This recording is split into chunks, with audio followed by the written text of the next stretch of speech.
Vous allez être sûrement surpris autant que moi lorsque vous allez découvrir ce type d'informations. Bonjour, je suis Frédéric Corby, courtier immobilier avec l'agence Groupe Sutton. Dans cette vidéo, je vais donner plus de détails à propos de l'âge des propriétés au Québec. Alors c'est parti pour une petite analyse. Le marché immobilier au Québec et à Montréal, il est marqué par une diversité dans l'âge des propriétés. Pourquoi? Parce qu'il y a une évolution de la construction des logements au fil des décennies avec différentes technologies qui apparaissent en construction. Donc chaque tranche d'âge des bâtiments présente des avantages et des caractéristiques différentes qui répondent aux besoins de divers types d'acheteurs et de vendeurs.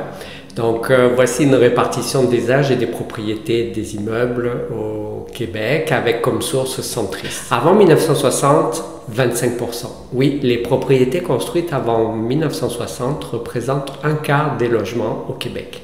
Ces maisons sont chargées d'histoire et de caractère. Elles sont appréciées pour leur charme d'antan, leur architecture distinctive, mais aussi parfois par des modes et des tendances qui sont dépassées. Les logements construits entre 1961 et 1980 constituent le plus grand segment avec 32%. Cette période a connu une expansion rapide de la construction résidentielle, notamment avec l'essor des banlieues et les constructions des autoroutes pour, par exemple, quitter l'île de Montréal.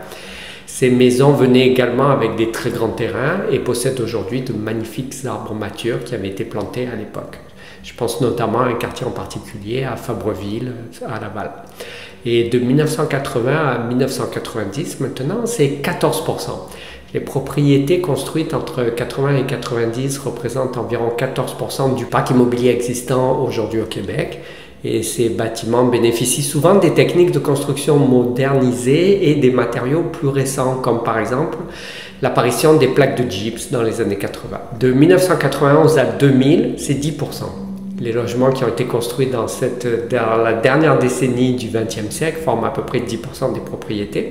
Ce sont des immeubles qui intègrent des améliorations, il faut savoir, en matière d'efficacité énergétique et de confort moderne. On remarque que durant ces années, la densité des quartiers commence avec des plus petites maisons et des plus petits terrains. Le 21e siècle, avec de 2001 à 2010, seulement 12%.